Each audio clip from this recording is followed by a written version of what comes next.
Hi, I'm Emily Breclaw, and I am the author of Adventures in Hexagons, which is a fun and exciting new book with all kinds of different methods for piecing hexagons and fun projects. And for today, I would like to share with you some of my favorite tips and tricks to use when pressing hexagons. So you only need to worry about pressing hexagons if you're hand or machine piecing. If you're doing English paper piecing, your seams all lay flat from your basting. First of all, the biggest tip about this is do not press your seams while you're sewing your block together. When you're doing traditional seams where they meet at right angles, you have to make sure you're pressing as you go so that the seams can be crossed over. But when you're sewing by hand or machine with hexagons, you don't have to worry about that. You can move the intersections out of your way. So when you're sewing rows of squares together, you want to alternate the directions of the seams based on the rows, so that when you sew your rows together, your seams nestle and your blocks lay flat. And this works great in this situation, but when you have hexagon seams, your seams never align in the same place. They're offset from one another.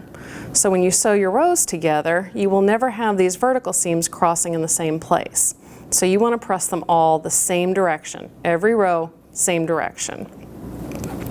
And then when you get finished sewing them together like that, the really cool thing is after you have your straight seams pressed here, you press the seams, the zigzag, when you're sewing it together, press them in a swirl pattern, and then you get this super cute little tumbling block in the middle in your regular fabric color, so you know you're doing it right. And all your seams lay flat. Or they would if I had an iron instead of just doing it finger pressing. So that's how you sew rows together. Now what happens when you have a six-pointed shape that you're sewing together, like these fun little stars?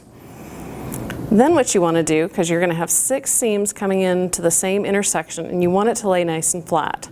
So the first thing you're going to do is press both halves, hold them the same way so they're all the same direction, and press both halves the same way.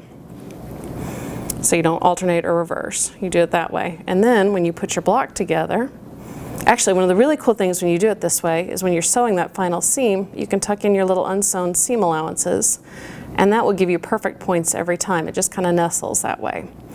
So then you sew your final seam, and then when you open it up, you just continue that swirl. See, now that the block is sewn, the halves are sewn together, you've got your seams all going in a clockwise manner.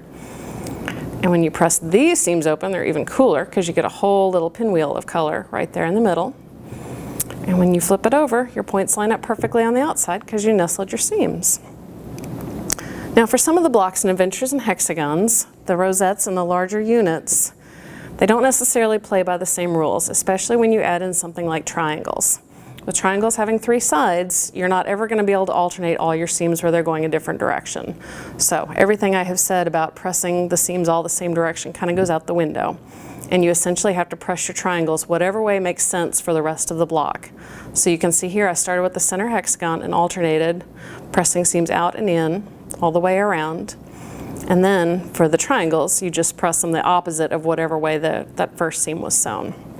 And as you work your way out, you just kind of have to finagle it and let the seams lay where they want to, but that's your best bet for getting those triangles to lay flat.